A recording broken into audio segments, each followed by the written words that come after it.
আসসালামু আলাইকুম সবাইকে। আজকে এইচএসসি 24 ব্যাচের যারা স্টুডেন্টসরা আছো, তোমাদের একটা বিশেষ ঘোষণা আসছে অলরেডি শিক্ষা মন্ত্রণালয় থেকে। আমরা খবর পেয়েছি যে এইচএসসি পরীক্ষার যে রিমেনিং পরীক্ষাগুলো ছিল সেগুলো বাতিল করা হয়েছে এবং তোমাদের কিভাবে রেজাল্ট দেওয়া হবে সেটা নিয়ে এখনো সুস্পষ্ট কোনো সিদ্ধান্ত আসে নাই। তবে ধারণা করা যাচ্ছে যে তোমাদের ঠিক 4 বছর আগে অর্থাৎ এইচএসসি 20 সালে তাদের ক্ষেত্রেও কিন্তু একই রকম একটা ঘটনা ঘটেছে। তাদের ক্ষেত্রেও এইচএসসি পরীক্ষা হয়নি, অটোপাস দিয়ে দেওয়া হয়েছিল। তাদের ক্ষেত্রে যেরকম একটা সিনারিও ঘটেছে, আমরা ধারণা করতেছি তোমাদের ক্ষেত্রেও এরকম কিছু হতে পারে। তো এখন আমি জানি যে তোমাদের মানসিক অবস্থাটা একদম একটা মিশ্র অবস্থায় আছে। অনেক স্টুডেন্টস আমাদের পরিচিত, আমাদের কাছে যারা পড়তো, তাদের দেখেছিলাম আমরা যে এসএসসি তে তারা খারাপ রেজাল্ট করছিল এবং খারাপ রেজাল্ট করার পরে তারা কিন্তু এইচএসসি তে ভালো একটা কামব্যাক দিয়েছিল। অলরেডি তারা বিভিন্ন পরীক্ষায় আমাদের ভালো রেজাল্ট করতো। এই স্টুডেন্টস গুলোর সাথে আসলে এখন কথা বলার মতন পরিস্থিতি নাই, কারণ তারা এতটা মানসিকভাবে ভেঙে গেছে। মানে তাদের সাথে অ্যাকচুয়ালি যেটা হয়েছে সেটার কারণে আসলে আমরা নিজেরাও কষ্ট পাচ্ছি যে ও কামব্যাক করার একটা সুযোগ ছিল, হয়তো এখন আল্লাহ কি রাখছে তার কপালে এটা আল্লাহই ভালো জানেন। আবার অনেকজন স্টুডেন্টস আমাদের পরিচিতর মধ্যেও ছিল যাদের এমন হয়েছে যে এই আন্দোলনে তারা বিশেষভাবে ক্ষতিগ্রস্ত হয়েছিল। তাদের ফ্যামিলি, সে তাদের পড়াশোনার যে সিচুয়েশন, সে একটা ফ্লোতে ছিল, সেই ফ্লো থেকে কমপ্লিটলি বের হয়ে যেতে হয়েছে তার পড়াশোনার সিচুয়েশন থেকে। যে কারণে তাদের ক্ষেত্রে যদি তাদের পয়েন্ট অফ ভিউ থেকে যদি এই ঘটনাটাকে দেখি, তাদের জন্য কিন্তু এটা একটা পজিটিভ ঘটনা ঘটছে। তো এখন এই জায়গায় আসলে কি হইতে পারতো, এটা চেঞ্জ করেন, এটা চেঞ্জ করে এটা হইলে ভালো হইতো, এই জিনিসগুলো আসলে আলোচনা করে খুব বেশি লাভ হবে না। আমরা আজকে তোমাদের সম্পূর্ণ ডাটা দিয়ে যে কি কি ঘটছিল এইচএসসি 20 ব্যাচের বেলায়, সেই জিনিসগুলো যদি তোমাদের ক্ষেত্রে ঘটে তাহলে করণীয় কি হবে এবং তোমরা কিভাবে এই দুঃসময়টা, ক্রাইসিস মোমেন্টটা পার করতে পারবা, সেগুলো নিয়ে আসলে আমরা সবাই মিলে কথা বলবো। আমার সাথে ইমন আছে, অভি আছে, হিমেল, সাকিব আছে এবং তোমাদের যে ভাইয়াদের দেখতে পাচ্ছ না স্ক্রিনে বর্তমানে, রাজীব ভাইয়া, তোফায়েল ভাইয়া, তারপর হচ্ছে অপূর্ব দাদা, মাসুর ভাই, তারাও কিন্তু এই লাইভটাতেই যুক্ত আছে কমেন্ট সেকশনে। তো সবাই কিন্তু আমরা একত্র হয়ে এই লাইভটা করার কথা ছিল, খুবই শর্ট নোটিসে করার কারণে আসলে তারা সরাসরি যুক্ত হতে পারেনি, কিন্তু তারাও কমেন্ট সেকশনে তোমরা তাদেরকে পেয়ে যাবা। তো আমি কয়েকটা তথ্য একটু শেয়ার করবো। আমরা অ্যানালাইসিস করতেছিলাম, পুরো জিনিসটা অ্যানালাইসিস করতেছিলাম, দেখতেছিলাম যে এইচএসসি 24 ব্যাচের জন্য আসলে কি কি ঘটতে পারে। তো আমাদের কিছু ডাটা আমরা খেয়াল করলাম। তোমরা যদি সাবজেক্ট ম্যাপিং এর মাধ্যমে ঠিক এইচএসসি 20 সালের মতন রেজাল্ট দেয়, তাহলে কয়েকটা জায়গায় একটু পার্থক্য থাকবে। এইচএসসি 20 থেকে কয়েকটা জায়গায় একটু পার্থক্য থাকবে, সেই পার্থক্যটা আগে বলে নেই, তারপর এইচএসসি 20 এর সাথে কি হয়েছিল সেটা আমরা বলবো, তোমাদের সাথে কি ঘটতে পারে সেটা নিয়ে কথাবার্তা বলবো। এসএসসি 2018 অর্থাৎ এইচএসসি 20 সালে যারা, তাদের কিন্তু এসএসসি তে জিপিএ 5 প্রাপ্ত স্টুডেন্টসদের সংখ্যা ছিল 1,11,000। অর্থাৎ এই নাম্বারটা 1 লাখের ঘরে। এখানে সায়েন্সের স্টুডেন্টও ধরো সাপোজ তুমি ধরতে পারো যে 1 লাখের কিছু কম হবে, ঠিক আছে। বাট তোমাদের বেলায় এসএসসি 22 ব্যাচ অর্থাৎ এইচএসসি 24 ব্যাচ, মানে তোমাদের ক্ষেত্রে এই জিপিএ 5 এর নাম্বারটা কিন্তু 2,69,000। অর্থাৎ তুমি যদি নাম্বারটার মধ্যেই পার্থক্য দেখো, তাহলে অলমোস্ট আড়াই গুণ জিপিএ 5 তোমাদের বেলায় এসএসসি তে দেওয়া হয়েছিল। কারণ স্বাভাবিক, এসএসসি 2018 সালে যারা পরীক্ষা দিছিল তাদের ক্ষেত্রে ফুল সিলেবাসে এসএসসি পরীক্ষা হয়। স্বাভাবিকভাবে ফুল সিলেবাসে পরীক্ষা হলে একটু জিপিএ 5 এর নাম্বার বা অন্যান্য কিছু কমে আসে। তোমাদের বেলায় কিন্তু এসএসসি পরীক্ষাটা 50 মার্কসে হয়েছিল এবং শর্ট সিলেবাস হয়েছিল, যে কারণে তোমাদের ক্ষেত্রে কিন্তু এসএসসি পরীক্ষায় আমরা দেখেছি ব্যাপক জিপিএ 5 পাওয়ার একটা রেকর্ড অলমোস্ট। এরপরের ব্যাচেও কিন্তু এই পরিমাণের জিপিএ 5 ছিল না, ঠিক আছে। তো এই কথা দুইটা একটু মাথায় রাখিও পুরো লাইভ জুড়ে, কারণ এখানে আমরা যেই রেফারেন্স গুলো টানবো সেগুলো হচ্ছে এইচএসসি 20 সালের ডাটা। এইচএসসি 20 সালের ডাটাতে কিন্তু তোমাদের সাথে ডাটার পার্থক্য কত, প্রায় আড়াই গুণ। অর্থাৎ এখানে এইচএসসি 20 সাল থেকে যে এক্সপেক্টেড মার্কস, যেই পরিমাণ মার্কস চাওয়া হয়েছে বুয়েট, সিকেরুয়েট বা এই জায়গাগুলোতে, তোমাদের ক্ষেত্রে দেখা যাবে যে এই মার্কসটার চেয়ে বেশি চাইতেও পারে। তো আপাতত আমাদের পরামর্শগুলা বা ডাটাগুলো দেখো। আমি প্রথমে একটু ইমনকে ডাকবো, যেহেতু ইমন সরাসরি এইচএসসি 20 সালের একজন স্টুডেন্ট এবং তাদের ক্ষেত্রে কিন্তু প্রায় আমি যেটা শুনেছি যে 1 বছরের মতন একটা অ্যাডমিশন পিরিয়ড তারা পাইছিল। 1 বছর, মানে ইউ ক্যান ইমাজিন যে আজকে থেকে আরো 1 বছর পর্যন্ত তোমাদের অ্যাডমিশন পিরিয়ড, এরকমও হলেও হতে পারে। তাও আমি বলবো না যে 1 বছর ধরে রাখো, বাট এতটুকু শিওর যে বিগত সালে যারা যারা এসএসসি পরীক্ষা দিচ্ছে, এইচএসসি 23, এইচএসসি 22, তাদের চেয়ে তোমাদের টাইমটা একটু হলেও বড় হবে। কারণ এখন আমরা যে পরিমাণের খবর পাচ্ছি, বুয়েট বলো, বিভিন্ন ইউনিভার্সিটির কিন্তু যারা নেতৃত্বস্থানীয় পার্সনরা ছিল, অর্থাৎ ভিসি, প্রো ভিসি বা উনারা কিন্তু পদত্যাগ করতেছেন।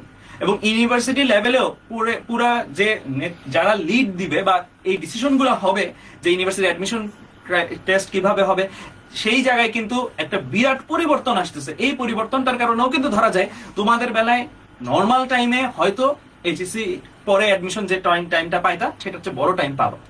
তো আমি একটু ইমনের কাছে যাব, ইমনের কাছে আগে জানতে যাবো যে এই সময়টাতে আসলে কিভাবে ওদের সময় তো এরকম একটা সিনারি ওরা ফেস করছে কোভিড পরবর্তীতে, ওরা কিভাবে এই জিনিসটা কাভার আপ করছিল, এই জিনিসটা আমি একটু যাব। ইমন। আচ্ছা, সো ভাই প্রথমেই যে কথা বলবো যে তোমরা সবাই তো দেখতেছো যে ফেসবুকে তোমাদের নিয়ে অন্যান্য ব্যাচ যারা আছে তারা অবশ্যই ট্রল করবে, কারণ এই জিনিসটা এমন যে 2020 সালেও হয়েছিল, যে 2020 সালে যখন আমাদেরকে মানে এরকম সাবজেক্ট ম্যাপিং এর মাধ্যমে যে সিএসসি এর উপর বেস করে এই রেজাল্টটা দিয়েছিল, তখনও কিন্তু ফেসবুকে অনেক কথা হয়েছে, অনেকে অনেক কিছু লেখছে বা এখনো লেখে যে 20 ব্যাচ অটো পাস বা এরকম কিছু একটা। সো তোমাদের 24 কে নিয়েও কিন্তু লেখালেখি হচ্ছে, আজকে সারাদিন যাবত লেখালেখি হচ্ছে যে 24 ব্যাচ এমন এমন এমন। সো প্রথম কথা, ফেসবুকে এই জিনিসগুলো দেখলে তোমাদের নিজেদের ডিপ্রেসিং লাগবে জিনিসটা, যে কেন লিখতেছে, সবাই কেন বলতেছে। সো আমি প্রথমে তোমাদের একটা উপদেশ দিব, এই জিনিসগুলোকে পার্সোনালি নিয়ে কার সাথে ঝগড়ায় জড়ায় না। যে তোমার ফ্রেন্ড লিস্টে একজন বড় ভাই একটা পোস্ট করলো, যে হয়তো এখন ঢাবিতে আছে, বুয়েটে আছে, সে হয়তো পোস্ট করে তোমাদের 24 ব্যাচকে নিয়ে কিছু একটা লিখছে।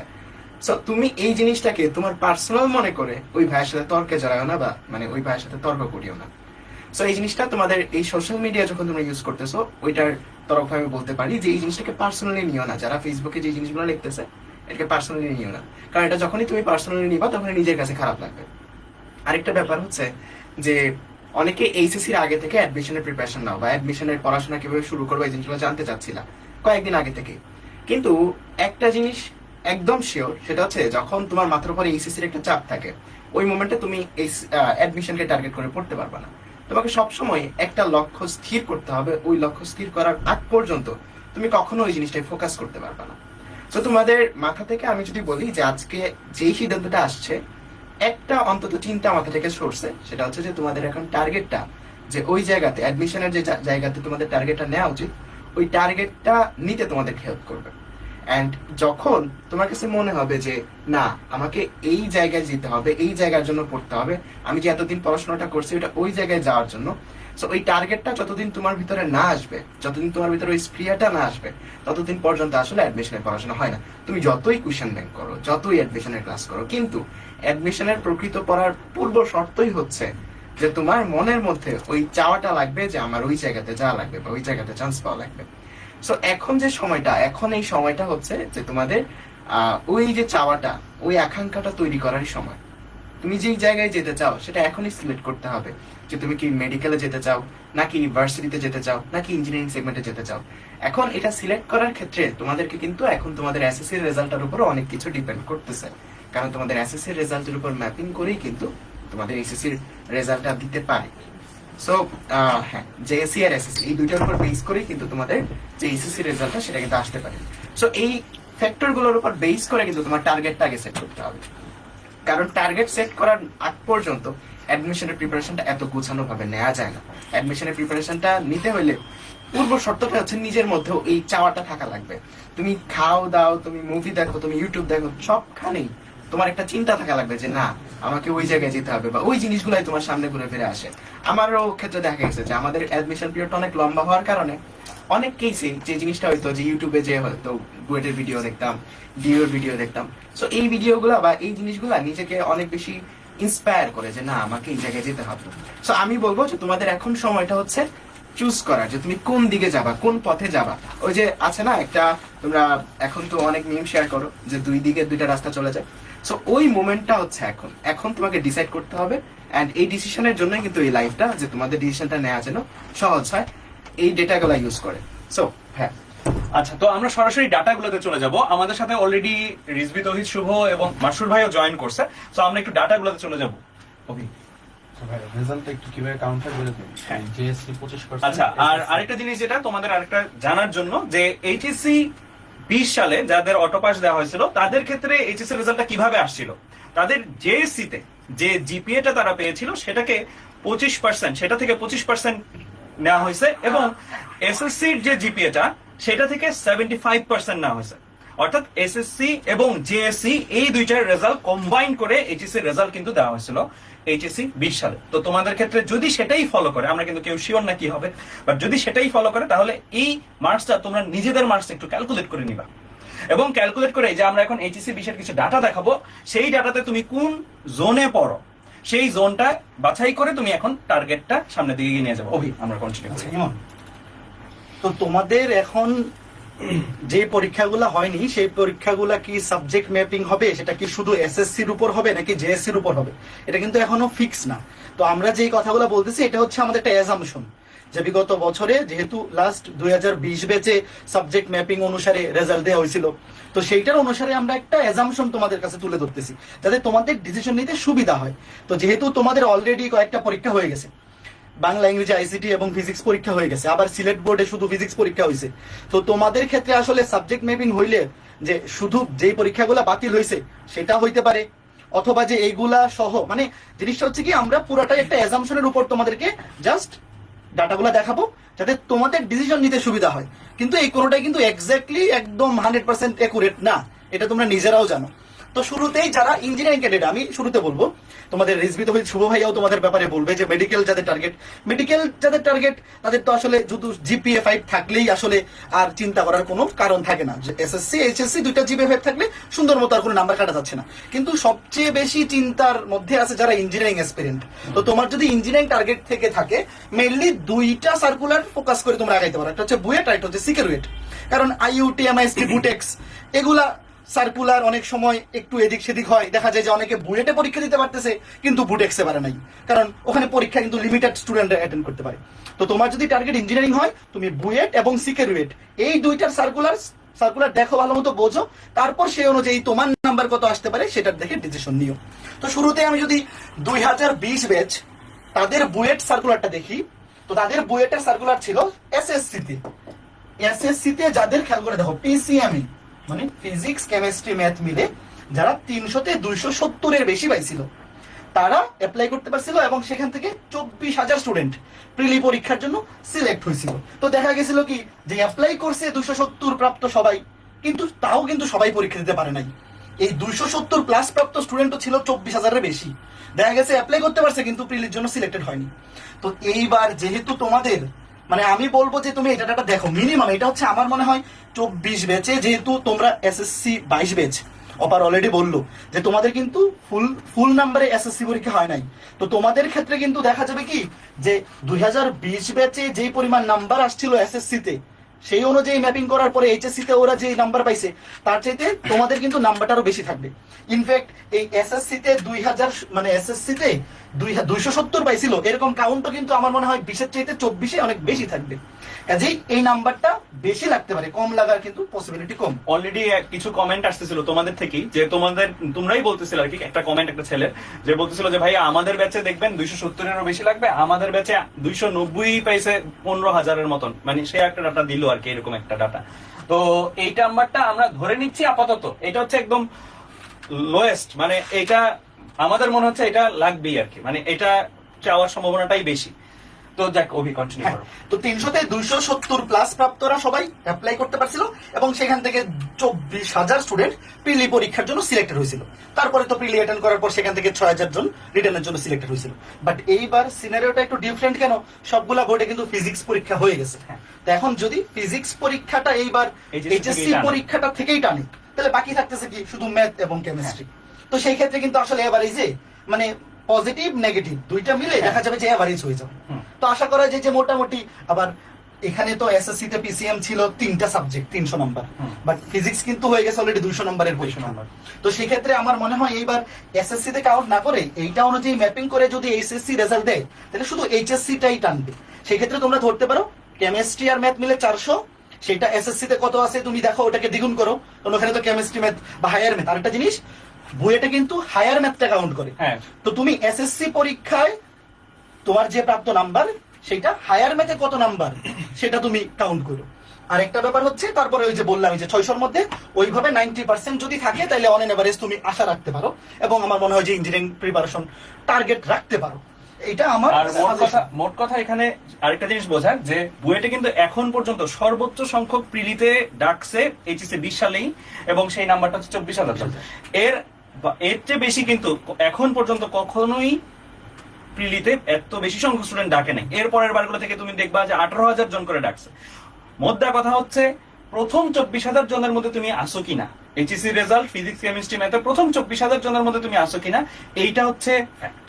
হ্যাঁ, তো এই 24,000 জনের মধ্যে থাকতে পারলে তোমার ব্যাচে ফিজিক্স কেমিস্ট্রি ম্যাথে তুমি প্রথম 24,000 জনের মধ্যে আসো, তাহলে একটা আশা রাখা যায় যে বুয়েটে তুমি প্রিলিতে হয়তো বসতে পারবে। হ্যাঁ দাদা, এখানে একটা জিনিস অ্যাড করব যে 2020 সালে যখন হচ্ছে আমাদের ভর্তি পরীক্ষা হয় বুয়েটের, এর আগে কিন্তু কখনো প্রিলি ছিল না। এর আগে হয়তো 12,000 বা এর সামথিং রিটেনে ডাকতো, রিটেন পরীক্ষা হতো, রিটেন দিয়েই হচ্ছে বুয়েটে চান্স হতো, 600 নম্বরের পরীক্ষা হতো। কিন্তু 2020 সালে যখন আমাদের অটোমেটিক রেজাল্ট দিয়ে দেয়, সো বুয়েটের জন্য এটা চ্যালেঞ্জ ছিল যে টপ 24,000 কিভাবে তারা চুজ করবে। সো এই কারণে কিন্তু তারা পুরো অ্যাডমিশন সিস্টেমটাই চেঞ্জ করছে, যে আগে প্রিলি হবে, তারপর 400 নম্বরের রিটেন হবে, যেটা এখন পর্যন্ত চলতেছে। তো আমার মনে হয় যে বুয়েট হচ্ছে তোমার এটা চেঞ্জ করতে পারবেই, কোনো সমস্যা নেই, বাট ওরা এটা চেষ্টা করবে যে আমরা কোন ফ্যাক্টরটা দিলে দেশে যে টপ 24,000 আছে তাদেরকে আমরা পিক করতে পারবো। সো এই বিষয়ে চিন্তা করিও না, তোমার জাস্ট এটা এনশিওর করতে হবে যে তোমার ফিজিক্স পরীক্ষা যেটা হয়ে গেছে, এই ফিজিক্স পরীক্ষাটা ভালো হয়েছে, এই ফিজিক্স পরীক্ষার মার্কস তোমার ভালো আসবে, এবং এসএসসি তে তোমার বাকি যে সাবজেক্টগুলো আছে কেমিস্ট্রি এবং হায়ার ম্যাথ, এই দুটাতেও ভালো একটা মার্কস ছিল, তাহলে তোমার বুয়েট নিয়ে আশা করি আর চিন্তা করতে হবে না। আর এইচএসসি যেহেতু ফিজিক্সটা তোমরা সরাসরি দিছো, এমনও হতে পারে এই ফিজিক্স পরীক্ষার মার্কসের ওয়েটটা একটু বেশি ক্যালকুলেট করতে পারে। মানে এটা যেহেতু একদম এইচএসসি লেভেলেরই এক্সাম, এটা যেহেতু হয়ে গেছে, এটাকে একটু বেশি ওয়েটেজ দিতে পারে যে এই ফিজিক্সে এত লাগবে, কেমিস্ট্রি ম্যাথ মিলায়ে এত লাগবে, এরকমও হতে পারে কিন্তু। হ্যাঁ, তো অনেক কিছুই আসলে হতে পারে, বাট ইমন যে কথাটা বললো যে এখনো পর্যন্ত যেহেতু সর্বোচ্চ 24,000 জনের বেশি প্রিলিতে কখনো বুয়েট ভর্তি পরীক্ষার জন্য বসতে পারে নাই, তো আমরা যদি এইটাকেই ধরে চিন্তা করি যে তোমাদের ব্যাচে 24,000 জনকে বুয়েট সিলেক্ট করবে, তো এই সেরা 24,000 জনকে সিলেক্ট করার জন্য তারা ক্রাইটেরিয়া কোনটা দিবে এটা ডিপেন্ড করতেছে, মানে তারা তখন যেই ডিসিশনটা নেবে সেটা আমরা তো বললাম যে অ্যাজাম্পশন এসএসসি থেকেও দিতে পারে, আবার যেহেতু ফিজিক্স পরীক্ষাটা হয়ে গেছে তো ফিজিক্সটা এইচএসসি তোমাদের প্রাপ্ত নাম্বার থেকে, আর কেমিস্ট্রি ম্যাথ এসএসসি ম্যাপিং থেকেও আসতে পারে। তো অন এন এভারেজ ওইভাবে তুমি চিন্তা করো যে এই দুইটা মিলে যদি এই 90% টাইপের নাম্বার থাকে, সেক্ষেত্রে কিন্তু আশা করতে পারো যে বুয়েটের জন্য তুমি হয়তো প্রিলির জন্য সিলেক্টেড হবা। তবে আশার কথা হচ্ছে যে যারা ইঞ্জিনিয়ারিং প্রিপারেশন নিবা, তোমাদের কিন্তু ব্যাকআপ হিসেবে আমরা সবার পরে প্রথমেই বুয়েটের পরে আমরা বলি যে ইঞ্জিনিয়ারিং প্রিপারেশন ভালো মতো যদি কন্টিনিউ করো, যদি এরকম হয় যে বুয়েটে বসতে পারলা না, একটা সাবজেক্ট পরীক্ষা খারাপ হয়ে গেল বা 90% আসলো না, সেই ক্ষেত্রে কিন্তু একদম তোমার জন্য এই সিকার ওয়েটের দাঁতটা কিন্তু উন্মুক্ত থাকে। গতবার এরকম হয়েছে যে মোটামুটি সবাই যতজন অ্যাপ্লাই করছে সবাই কিন্তু সিকার ওয়েটে পরীক্ষা দিতে পারছে। তো 2020 ব্যাচের যদি তুমি সিকার ওয়েটের সার্কুলটা দেখো, আমি সবাইকে বলবো যে যাদের টার্গেট ইঞ্জিনিয়ারিং তোমরা এইটাতে বেশি ফোকাস করো। দেখো এইচএসসি তে ফিজিক্স কেমিস্ট্রি ম্যাথ ইংলিশ এই চারটাতে যাদের 20-এ 20 ছিল, মানে সবগুলোতে জিপিএ 5, তারা সিকার ওয়েটে অ্যাপ্লাই করতে পারছে এবং পরীক্ষা দিতে পারছে। তো খেয়াল করে দেখো তোমাদের যাদের অন্তত ফিজিক্স পরীক্ষা তো তোমাদের হয়ে গেছে, তো ফিজিক্সে জিপিএ 5 আসবে, এতটুকু কনফিডেন্স যদি তোমার থাকে, আর এসএসসি তে যাদের কেমিস্ট্রি ম্যাথ এবং ইংলিশে জিপিএ 5 ছিল, তোমাদের তো সাবজেক্ট ম্যাপিং করলে আশা করা যায় যে এইচএসসি তেও জিপিএ 5 চলে আসবে। তো সেই ক্ষেত্রে এই চারটাতে জিপিএ 5 পাবা, এতটুকু কনফিডেন্স যদি তোমাদের থাকে, তাইলে আমি বলবো যে ইঞ্জিনিয়ারিং প্রিপারেশন নেওয়া শুরু করতে পারো বা টার্গেট রেখে পড়াশোনা করতে পারো, যে অন্তত যদি বুয়েটের জন্য এত বেশি নাম্বার নাও আসে, এটা তো 90%, ধরো আমি ধরলাম যে তোমাকে বুয়েটের জন্য 90% লাগবে, তো সেই ক্ষেত্রে সিকের ওয়েটের জন্য কিন্তু জিপিএ 5 থাকলেই হচ্ছে, মানে 80% সবগুলো থাকলেই হচ্ছে।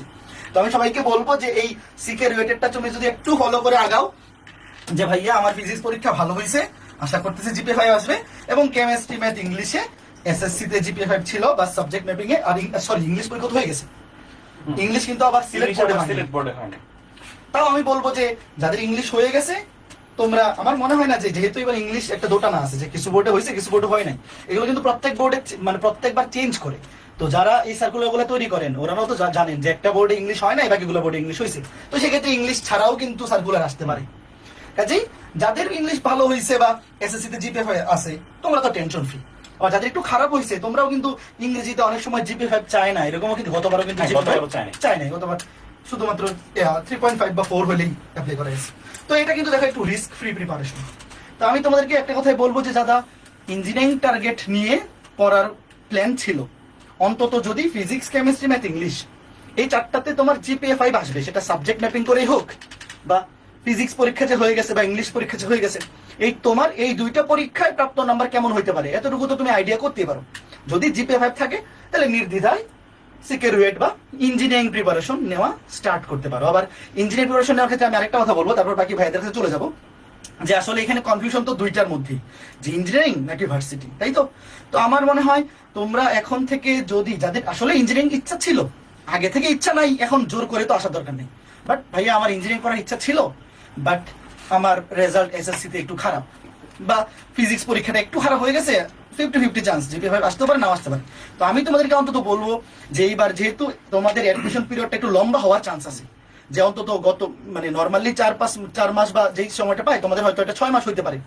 তো এই জন্যে তোমরা যদি এখন থেকে, যদি ইঞ্জিনিয়ারিং টার্গেট থাকে, একটা অধ্যায় ভালো মতো পড়ার পরে মানে ইঞ্জিনিয়ারিং স্ট্যান্ডার্ড প্রিপারেশন নেওয়ার পরে দেখা গেল যে ওই অধ্যায়ের জন্য ভার্সিটি স্ট্যান্ডার্ড কিছু এক্সট্রা এমসিকিউ প্র্যাকটিস করে ফেললা ক্যালকুলেটর ছাড়া, যেহেতু ভার্সিটিতে ক্যালকুলেটর ইউজ করা যায় না। ইঞ্জিনিয়ারিং আর ভার্সিটির মধ্যে তো এইটাই মেইন পার্থক্য, যে ইঞ্জিনিয়ারিং এ ক্যালকুলেটর সহ পরীক্ষা, ইঞ্জিনিয়ার ভার্সিটিতে ক্যালকুলেটর ইউজ করা যায় না এবং সময় একটু কম থাকে।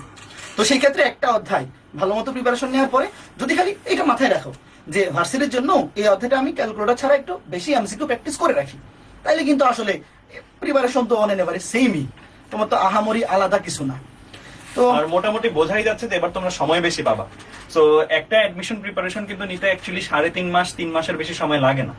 তো তুমি যদি 6 মাস পরিমাণ সময় পাও, আমরা ধরতেছি আর কি, যেটা মিনিমাম এই পরিমাণ সময় পাওয়া উচিত তোমাদের, তো এই পরিমাণ সময় যদি তোমরা পাও তাহলে কিন্তু বেসিক্যালি দুইটা প্রিপারেশনও তুমি ফিট করতে পারো এই টাইমের মধ্যে।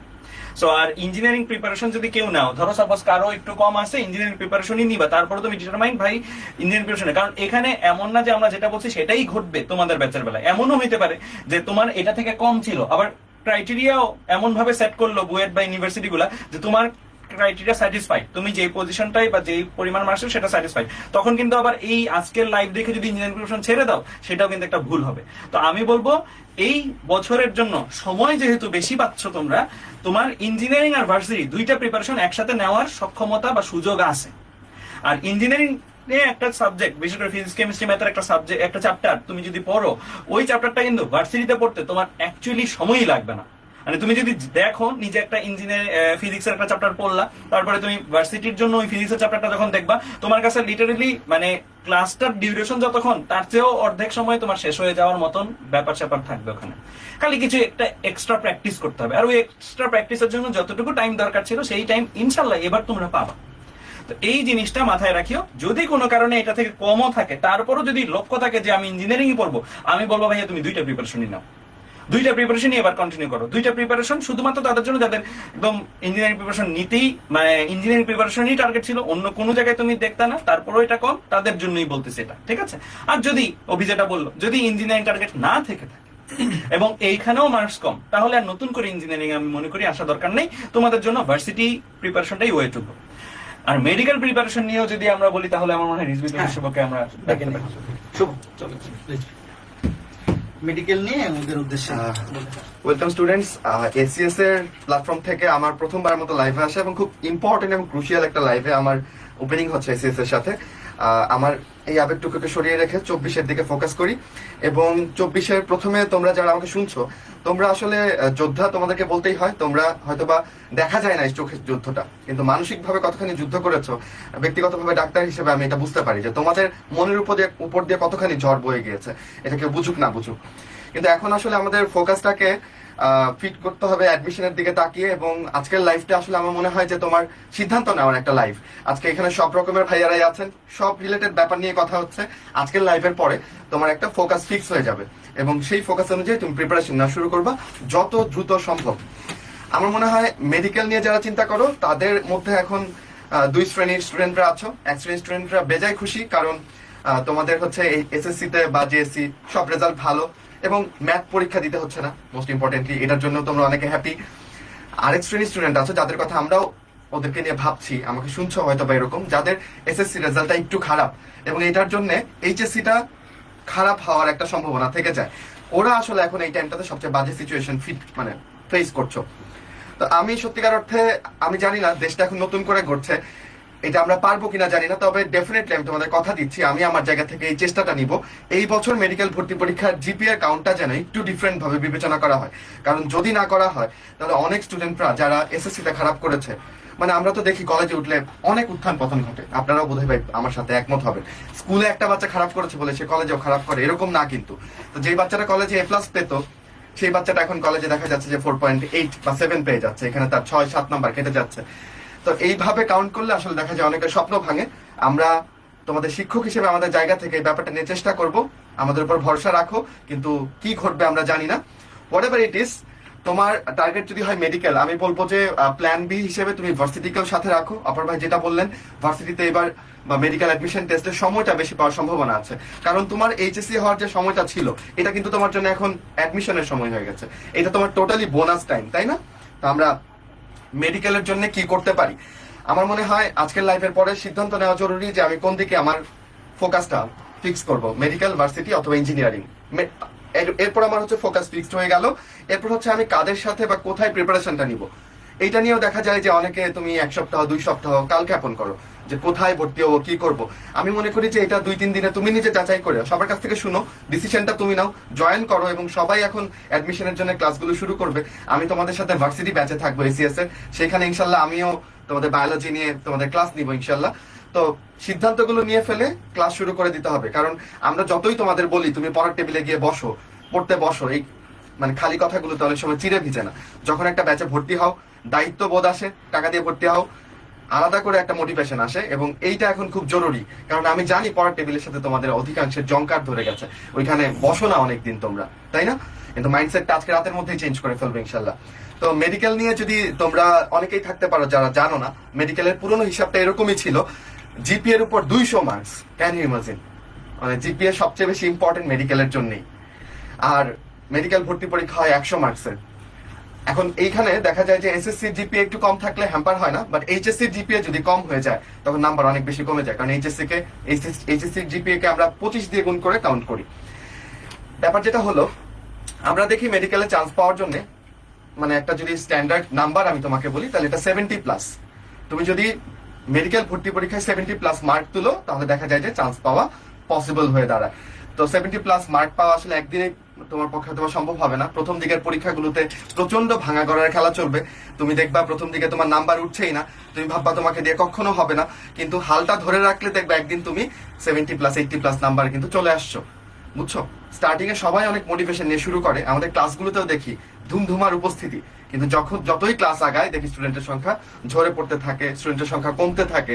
তুমি যেন সেই কমে যাওয়া ঝরে পড়া স্টুডেন্টের দলে না থাকো। তোমার টার্গেট যেটা ওটা ফুলফিল না করে তুমি এই জায়গা থেকে নড়বা না, এটা হচ্ছে সংকল্প হোক। আর মেডিকেল নিয়ে এক্সট্রা করে বলার কিছু নাই, মানবন্টন অনুযায়ী তুমি যদি দেখো বায়োলজিতে সবচেয়ে বেশি ইম্পর্টেন্স দিতে হবে, আর এখানে এক্সট্রা করে আমাদের এক্সট্রা সিলেবাসের দিকে একটু ফোকাস দিতে হবে। যদি মনে করো মেডিকেল এরকম ঘোষণাও দেয় যে মেডিকেলে বললো যে না এবার তোমাদের এক্সট্রা সিলেবাস নিব না, তবুও আমি মনে করি সেফ থাকার জন্য তোমার এক্সট্রা সিলেবাস সম্পর্কে আইডিয়া থাকা জরুরি। আমি জানি না সামনে মেডিকেল সার্কুলেশন কেমন হতে যাচ্ছে, কারণ আগেও এরকম আমরা দেখেছি ভাই যে ওরা বলেছে শর্ট সিলেবাসের উপর প্রশ্ন হবে, কিন্তু প্রশ্ন কিছু কিন্তু ফুল সিলেবাস থেকে এসেছে। তো মেডিকেলের জন্য যারা প্রিপারেশন নিবা, যারা এক্সট্রা সিলেবাস একদম পড়ো নাই, আমি বলবো এই কোচিং এ পুরো দামে ক্লাস শুরু করার আগে এই এক্সট্রা সিলেবাসের চ্যাপ্টার গুলো তোমার প্রিয় টিচার যিনি তার প্লেলিস্ট থেকে তুমি ফ্রিতেই করে নাও না। এই 2-4টা চ্যাপ্টার যদি তুমি এখন এই টাইমে আগায় রাখতে পারো, এটাই তোমার গেইন, এটাই তোমার এগিয়ে থাকা। আই হোপ আমি তোমাকে আমার টু দা পয়েন্টে মেসেজটা দিতে পেরেছি। স্টিল ভাইকে একটু দেই, আর যদি কোনো প্রশ্ন থাকে অন্য কারোর কাছে। তো আমরা এইবার চলে যাব ভার্সিটি প্রিপারেশনের জন্য। আমার কাছে যেটা মনে হচ্ছে, আমরা একটু সবাই আসি, আমার কাছে যেটা মনে হচ্ছে এই বছর ভার্সিটি টার্গেটের স্টুডেন্ট সবচেয়ে বেশি থাকবে। অনেকগুলো ফ্যাক্টর আছে এখানে। ফার্স্ট অফ অল এই অটোপাসটা একটা ফ্যাক্টর হিসেবে কাজ করবে, 1।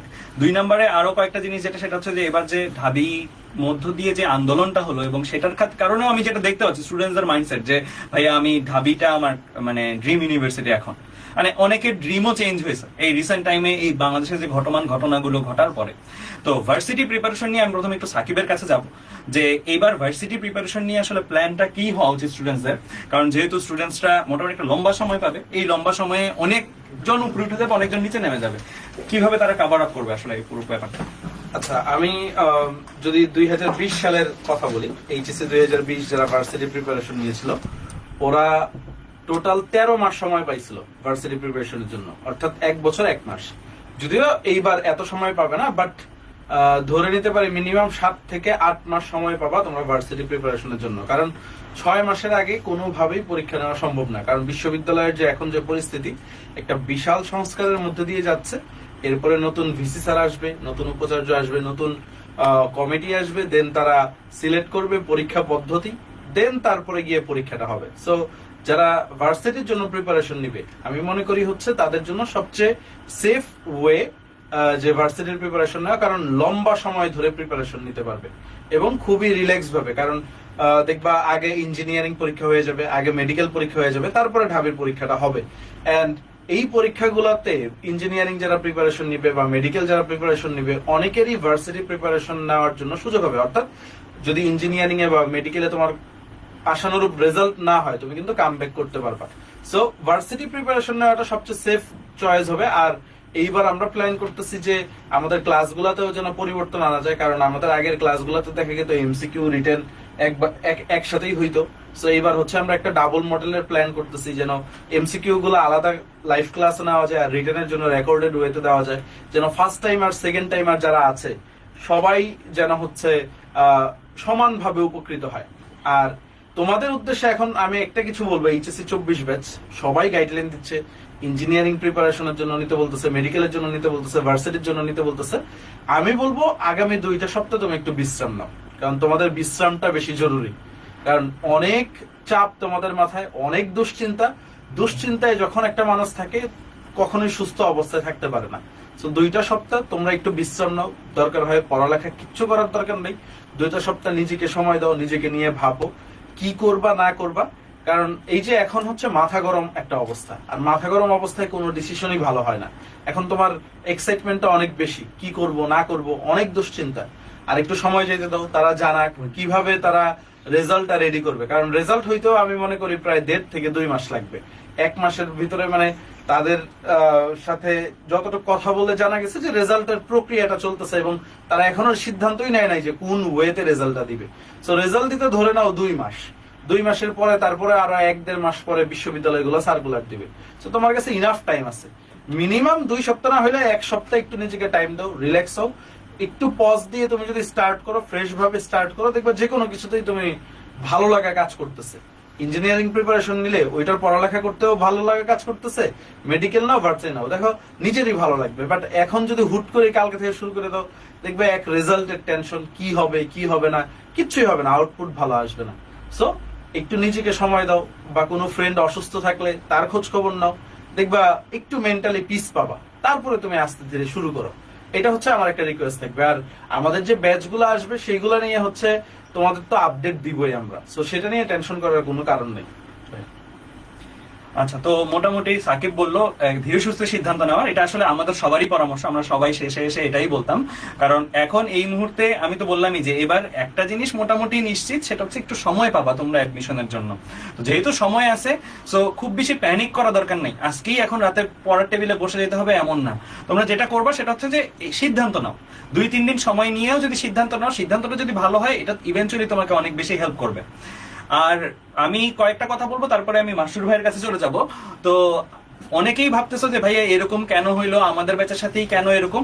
সবসময় একটা জিনিস মাথায় রাখবো, আল্লাহ যা করে ভালোর জন্য করে। হয়তো তোমাদের মধ্যে যাদের এরকমও আছে যে ফিল করতেছো যে আমার রেজাল্টটা যদি এসএসসি থেকে না টেনে এইচএসসি থেকে নিত অনেক ভালো হইতো, এটা আমি জানি স্বাভাবিক, এটা মনকে মানানো খুব টাফ। কারণ এই 2 বছরের পরিশ্রম তোমরা মানে দিন রাত এক করে পড়াশোনা করছো, অনেকে নিজেকে কামব্যাক করার জন্য, এবং কামব্যাক করার মুহূর্তেই ছিল তোমরা, এবং এই মুহূর্তে এসে এরকম একটা ডিসিশন জানি অনেকের মনোবল ভেঙে দিবে। আমি জাস্ট তাদের উদ্দেশ্যে একটা ছোট কথা বলবো, সেটা হচ্ছে যে আল্লাহকে তো বিশ্বাস করো, বা সৃষ্টিকর্তাকে তো বিশ্বাস করো, যেই ধর্মেরই হও না কেন তুমি, তোমার প্রতি যে জিনিসটাই হয়েছে, তুমি যখন শত চেষ্টা করেও এই জিনিসটা চেঞ্জ করতে পারো নাই, তখন তোমার বুঝে নিতে হবে সেই জিনিসটা তোমার মঙ্গল লেখাই ছিল না। হইতে পারে এরকম যে ওই জিনিসটা যদি তোমার হইতো, ওই জিনিসটা হবার পরেও তুমি এমন একটা কাজে জড়াই গেলে, এমন একটা কিছু করলা যেটা অ্যাকচুয়ালি তোমাকে আরো অনেক বাজেভাবে লাঞ্ছিত করছে, অনেক বাজেভাবে তোমাকে এমন একটা পরিণতির দিকে নিয়ে গেছে যে পরিণতিটা তুমি কখনোই চাইতা না। হতে পারে সেই জিনিসটাকে আগে থেকেই যেন তুমি ওই পথে না হাঁটো, সেজন্যই হইতে পারে আজকের এই সিদ্ধান্তটা। তো হয়তো আজকে মনে হইতেছে এই সিদ্ধান্তটা তোমার জন্য খুবই খারাপ হয়েছে, আজকে মনে হইতে পারে এই সিদ্ধান্তটার কারণে তুমি শেষ, কিন্তু জীবনের বড় চিত্রে তোমার তো জীবনে আরো অনেকটা সময় বাকি। একটা সময় ভুলেই যাওয়া যায় আমাদের সময় কি আসলে এইচএসসি তে কি ছিল। আমি আজকে একটা কথা বলি তাহলে বুঝতে পারবা। ইমনের সাথে কথা ছিল, ইমন তোমাদের রেজাল্ট কিভাবে দিছিল আমি জিজ্ঞেস করছি, ইমন বলতেছে ভাই এসএসসি থেকে। ও নিজেও ভুলে গেছে, ওর রেজাল্ট জেএসসি থেকে মিলাইও দেওয়া হয়েছিল। মানে তুমি একটা সময় পরে এই যে আজকে যে ক্রাইসিস মোমেন্টটা না ভুলেও যাবা। তুমি শিওর থাকো আজকে থেকে 2-3 বছর পরে তুমি ভুলে যাবে আসলে কি হয়েছিল, মনেই থাকবে না তোমার। তো জিনিসটা এতটুকু, মানে তুমি যদি এটাকে অনেক বড় ভাবে ভাবো, অনেক বড় ভাবে ভাবতে পারো। তুমি যদি ভাবো যে আরে এটা কিছুই হয়নি, আল্লাহ আমার জন্য এই লাইফটা রাখে নাই, বা আমি হয়তো ইঞ্জিনিয়ারিং টার্গেটের জন্যই ছিলাম, কিন্তু আজকে যে ঘটনাটা ঘটছে এটার প্রেক্ষিতে যদি ইঞ্জিনিয়ারিং প্রিপারেশন কোনোভাবে বা তুমি নাও বা তোমার যদি মনে হয় যে না ইঞ্জিনিয়ারিং আমার হবে না, সেটাও মনে করবে সেটার মধ্যে একটা মঙ্গল ছিল।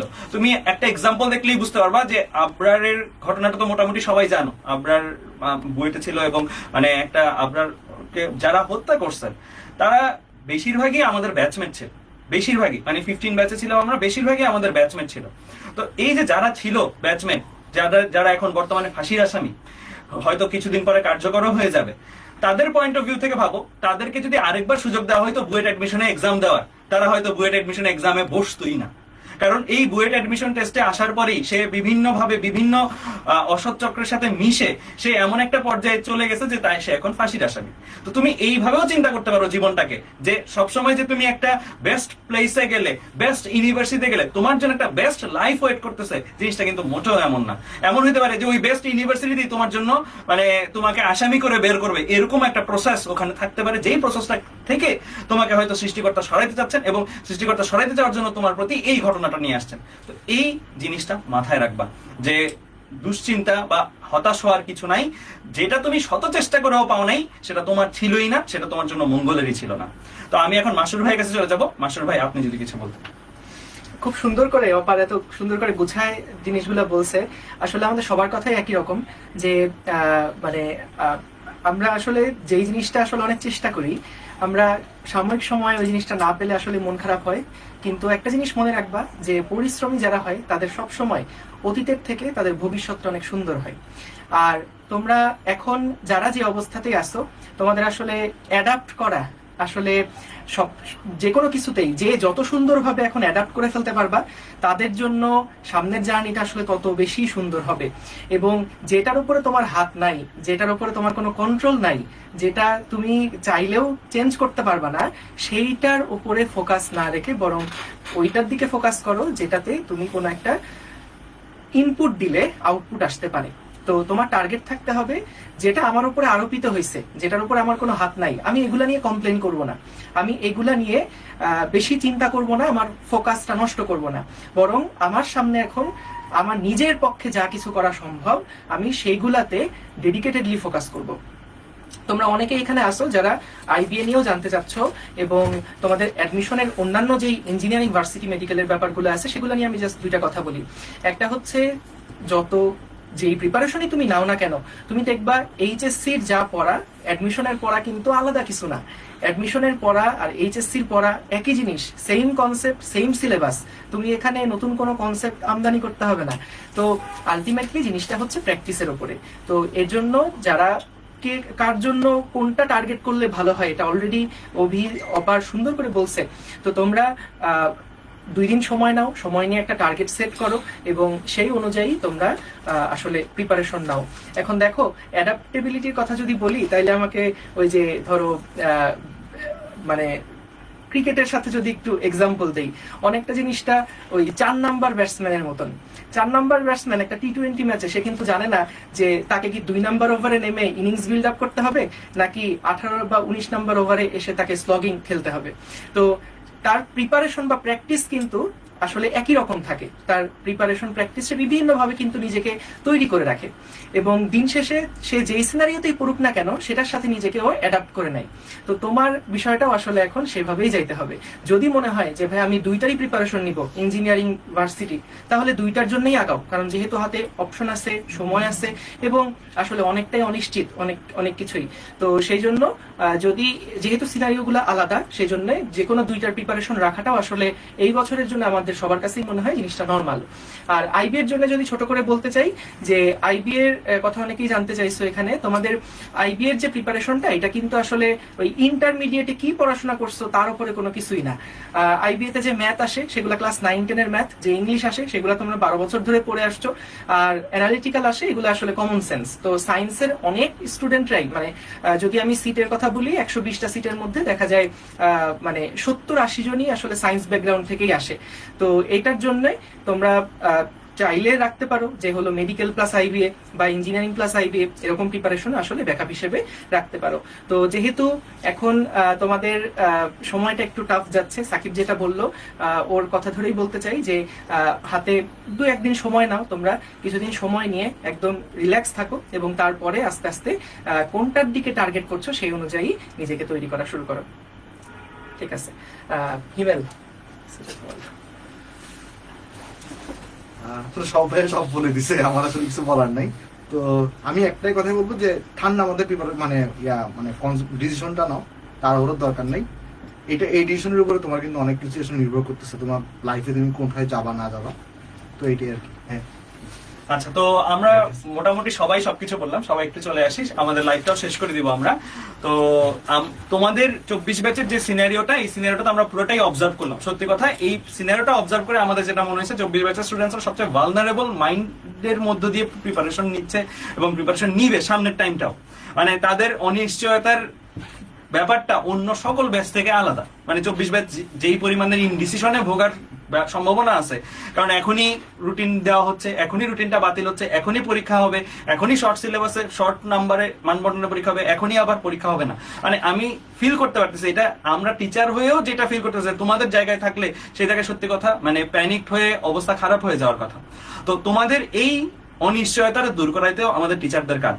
তো আমরা আমাদের সামনের যে অ্যাডমিশন ব্যাচগুলো আছে সেগুলোতে আমাদের টাইমলাইনটা আমরা ঠিক ওইভাবেই সেট করবো। 24 ব্যাচের একটা স্টুডেন্ট যেহেতু বড় একটা টাইমলাইন পাবে, সেখানে আমরাও তোমাদের ব্রিদিং পিরিয়ডটা রাখবো, সো দ্যাট আমরা বুঝবো যে হ্যাঁ ঠিক আছে, একটা স্টুডেন্ট আমার কাছে যদি কোনো একটা ইঞ্জিনিয়ারিং ব্যাচে ক্লাস করতেছে, সে ভার্সিটি ব্যাচও মাইট বি করতে পারে, সে ভার্সিটির জন্য আলাদাভাবে প্রিপারেশন দেবে, তার একটা সময় দেওয়া দরকার, তাকে একটা পড়ার পরে আরেকটা পড়া রেডি করতে বা আরেকটা অংশেও যদি সে কোনো জায়গায় ইনভলভ থাকে সেটা সময় দেওয়া দরকার। ঠিক এইভাবেই আমরা রুটিনগুলো তৈরি করবো। আর এবার 24 ব্যাচের জন্য আমাদের কিন্তু অফলাইন এক্সাম সেন্টার্স গুলো আসছে। অফলাইন এক্সাম সেন্টার্স গুলো থাকাতে, লম্বা টাইম থাকাতে সুবিধা হয়েছে একদিক দিয়ে। কারণ কি, বড় সময় হইলে তুমি অনেকবার যাচাই করতে পারবে নিজেকে। এমন যেন হয়ে যায় এক্সাম দিতে দিতে যে এক্সামটা একদম হাতে চলে আসছে, মানে মাসেল মেমোরিতে চলে আসছে আর কি, যে তুমি চোখ বন্ধ করেও সঠিক দেখাইতে পারতেছো। এতবার এক্সাম দেওয়া সম্ভব। মনে হয় রিলেট করতে পারবে এই জিনিসটা, যে যদি লম্বা সময় পাওয়া যায় এবং কেউ যদি বারবার চর্চার মধ্যে থাকে, এবং তার জন্য কিন্তু যে পরীক্ষাটা অ্যাডমিশন টেস্টে সে যে বসবে ওইটা তখন আর তার কাছে নতুন পরীক্ষা মনে হবে না, কারণ এত বড় সময় এতগুলো পরীক্ষা দেওয়ার আসলে তার সম্ভাবনা আছে। তো সব মিলে আমি বলবো যে তোমরা এই যে বর্তমানে তোমাদের সাথে ঘটে যাওয়া যে ঘটনাটা, এটার ভালো দিকগুলাকে দেখো, ভালো দিকগুলাকে দেখে সামনের দিকে আগাও। তুমি যদি দুর্বল দিকগুলা, অর্থাৎ তোমার যে খারাপ হয়ে যাওয়া দিকগুলো, সেগুলোর দিকে যদি ফোকাস করে থাকো, তাহলে সবসময় নিজেকে বঞ্চিত মনে হবে, ভিকটিম মনে হবে। আমি মনে করি যে এখন ভিকটিম মনে করে বসে থাকার টাইম না, একটু রেস্ট নাও, কুল হও, এরপরে তোমার এই যে এত বড় সময় পাচ্ছ, এই সময়টাকে পজিটিভলি নাও, পজিটিভলি ইউটিলাইজ করো, তাহলে ইনশাল্লাহ তোমাদের অ্যাডমিশনে ভালো একটা জিনিসই আসবে। যে জায়গায় যাবার কথা সে সেই জায়গায় যাবে, দ্যাটস ফর শিওর। তো আল্লাহ আমাদেরকে এভাবেই ফিউচার রেখে দিয়েছেন অলরেডি, সো আমাদের জাস্ট চেষ্টা করে যাওয়াটাই কাজ। তো আজকে আমরা এই পর্যন্তই রাখি। আল্লাহ হাফেজ, তোমাদের সবাইকে ধন্যবাদ। ইনশাল্লাহ পরের বার যখন লাইভে তোমাদের সাথে কোনো সময় দেখা হবে, তোমরা অনেক ভালো মেন্টাল স্টেটে থাকবে, এই দোয়া করি।